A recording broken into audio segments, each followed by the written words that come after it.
मोहम्मद आसिफ जी, क्या प्रधानमंत्री नरेंद्र मोदी ये तय कर चुके थे कि महिला आरक्षण बिल लेकर आना है और आप लोगों को भी ये पता था कि कितनी भी कोशिश क्यों ना कर लें ये बिल तो आकर रहेगा, क्योंकि फ्लोर पर मैनेजमेंट इतना अच्छा है और संख्या बल मोदी सरकार के पास इतनी है कि आप लोगों की जरूरत नहीं है।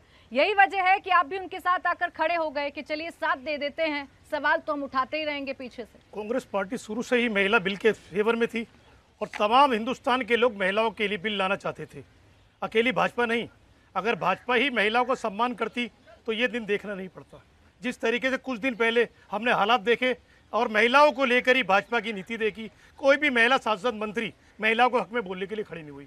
जब जब सत्ता को लगा कि इंडिया गठबंधन मजबूत होता जा रहा है तो नई नई चीज़ें करते रहे। ऐसी क्या ज़रूरत पड़ी आपको कि आनन फानन में आपको विशेष सत्र बुलाना पड़ा? कुछ दिन बाद सत्र था, आपको 9 साल के लिए अटकाना था तो उस सत्र में इस बिल को ले आते।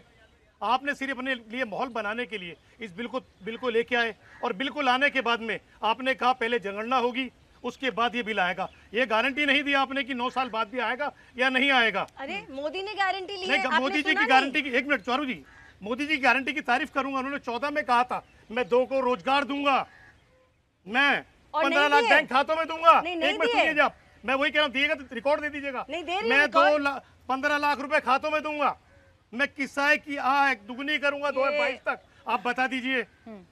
मैं पार्लियामेंट में जाते वक्त सबसे पहले जब पार्लियामेंट को चर्चा किया तो उन्होंने कहा देश की पार्लियामेंट के अंदर जितने भी करप्ट जिनके ऊपर मुकदमे चल रहे हैं उनके ऊपर फास्ट ट्रैक कोर्ट बनाकर कानूनी कार्रवाई की जाएगी। एक फास्ट ट्रैक कोर्ट का नाम बता दीजिए जो मोदी जी ने 10 साल के अंदर बनाई हो। और दूसरा, एक ऐसा शख्स आज भाजपा के अंदर सबसे ज्यादा लोग हैं जो करप्ट और क्रिमिनल मुकदमों के अंदर शामिल है, मोदी जी के बगल में बैठते हैं वो। तो आपका मैं यही कहूंगा ये जुमला है, चुनावी जुमला है। आप इंडिया गठबंधन से इतना घबरा गए, आप नई नई बात करने लगे। एक सेकंड मोहम्मद आसिफ जी, मैं बाकी मसलों पे तो रोज चर्चा करती हूँ। आज चूंकि महिला आरक्षण पर हम चर्चा कर रहे हैं तो महिलाओं को कम से कम 2 दिन तो दे दीजिए, उन पर कम से कम थोड़ी तो चर्चा कर लीजिए। मैं आपसे ये पूछ रही थी, मैं आपसे ये पूछ रही थी कि चाहे वो आगे विंटर सेशन में आए चाहे वो विशेष सत्र में आए, काम तो अच्छा है ना जो मोदी सरकार ने करके दिखाया।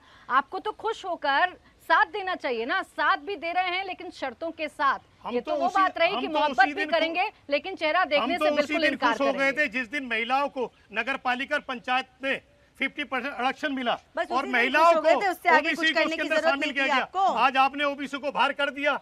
आपने अगर ये इसी बिल के अंदर आरक्षण मिलता तो बेहतर होता। मैं कहूंगा 1 मिनट सर, अगर ओबीसी पर चर्चा करना चाहते हैं तो फिर आप बताइए 2010 में जो आपने बिल तैयार किया था उसमें ओबीसी का जिक्र क्यों नहीं था? आप भी करते ना ओबीसी का जिक्र।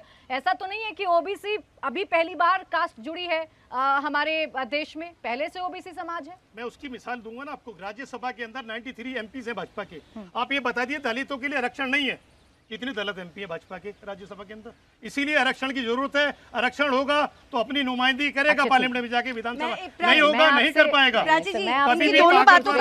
आपको ओबीसी की चिंता अपने टाइम पर क्यों नहीं हुई थी, अपने टेन्योर पर क्यों नहीं हुई थी? आज जब अगर आप ओबीसी के इतने हितैषी हैं तो उस वक्त आप हितैषी क्यों नहीं थे? अरे तो सर उसके बाद आपको पूरे देश भर में भी लागू करना था ना। 2010 में आप राज्यसभा से तो पास करा पाए लेकिन दबाव में आपने लोकसभा में पेश ही नहीं किया। 27 सालों से इंतजार कर रहे थे। राज्यसभा में तो पास कराया था। उसके अलावा क्या कोई और बिल पास नहीं हुआ आपके टेन्योर में? राज्यसभा में हमने बिल पास करा, संख्या बल था। बहुत छोटा सा टाइम जी, बहुत जल्दी से। पहले तो ये समय की बात करते हैं। हमारे गृह मंत्री जी ने संसद में ये कहा है कि 2029 तक लागू होगा, हमारी गारंटी है। आज आप इसको पास करा दीजिए। तो जिसको आप जुमला बोल रहे हैं वो सरकार ने रीजन दिया है और रीजन मैं आपको बताती हूँ क्यों दिया है। आप क्या चाहते हैं सरकार तय करे कि कौन सी सीट पे महिला लड़ेगी और कौन सी सीट पे पुरुष? क्या आप ठीक रहेंगे उस डिसीजन से? उसमें तो हल्ला और हाहाकार मचा देंगे ये देश में। देखिए एक संवैधानिक प्रक्रिया है, डिलिमिटेशन कमेटी है, उन्हें अपना काम करने दीजिए। जब मोदी जी कोई काम करते हैं वो पुख्ता काम करते हैं, आपकी तरह हवा में नहीं फायर करते। मैं फिर से ये कहना चाहूंगी, आप लोकसभा में इंट्रोड्यूस तो करके देखते। अमित शाह जी ने कहा था 15 लाख जुम्मा है। ये जुमला अमित शाह जी कहते हैं और कोई नहीं कहता। इसीलिए देश की जनता को लग रहा है जो बिल लेके आए लटकाने भटकाने के लिए लेके आए, आप जुमले लेके आए। लेकिन देश की वही जनता वही महिलाएं खुशी भी मना रही हैं। वो तस्वीरें भी जरा मोहम्मद आसिफ जी आप देख लेते हैं। इंडिया टीवी हर वक्त हर जगह डाउनलोड करने के लिए सर्च करें India TV news Google play store या ऐप स्टोर पर।